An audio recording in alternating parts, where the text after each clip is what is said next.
In April, in the NBC News Wall Street Journal poll in April, 12% of voters believe Donald Trump had the right demeanor to be president. Think about this guy. Just to take one little tiny part of this. This is someone who has a civil case before a federal judge. Okay.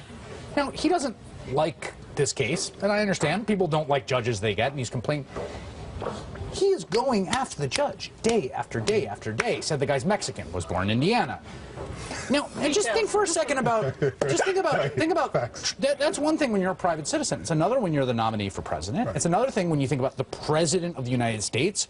If there were judicial decisions he didn't like from a specific judge, going around and essentially rhetorically, you know, sliming the judge. These are outside the norms of sort of some basic institutional parts of American Joe Arpaio continue to talk through all of this until the first debate, when people really start paying attention. Regular voters, I know we love to talk about this. We've been doing it for a year.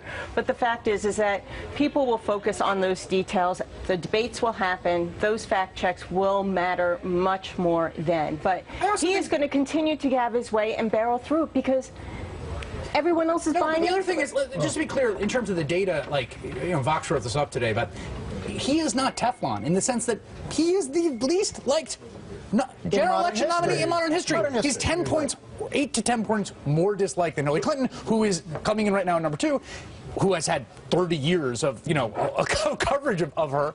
You know, it's not like this just all bounces off into the ether. Well, the one thing, going back to your point about calling out judges, there is a historical precedent for a candidate calling out judges, and his name was George Wallace. That's right. And the judge he ran on, Earl Warren. No, not just Earl Warren. Frank Johnson, the federal judge who did all the desegregation, said he wanted to give him a barbed wire enema. Right. That language tracks really closely to the kind of the way that Trump talks about the judicial. And you talk about Joe Arpaio. Yeah, he's done the same kind of thing. But Joe Arpaio has behaved in a way that is, you know, in the context of the President of the United States, I think or if it was in another country, we would call, like, essentially strongman. But he got support. He got support, and Trump is playing off the same playbook. Yeah, but his Maricopa County's electorate is not the American electorate. Agreed. That's true.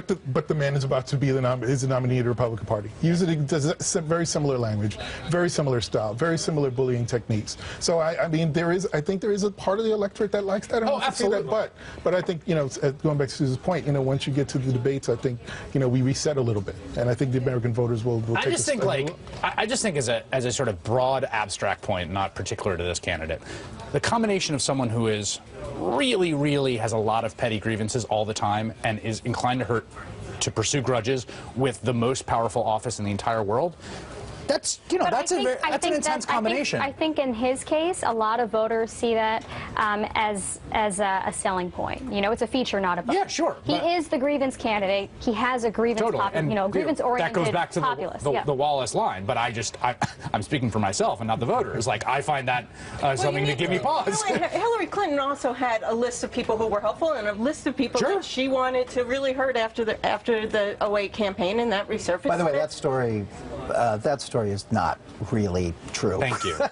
I mean, that was a list. I know the main person on that list was Adrian Elrod, who is a staffer, probably the most liked staffer on the Clinton campaign. You know, that story, I think, which appeared in a book. But they definitely have a history of being known for wanting to settle discord. But I don't. But she's not a bully the way Donald Trump is. She's not. If she's going after a federal judge, the way I mean, like there's a difference between however you conduct yourself in your private life in terms of rewarding friends and punishing enemies, which every single politician in the world does to a certain extent and great on a scale. And then there's how you marshal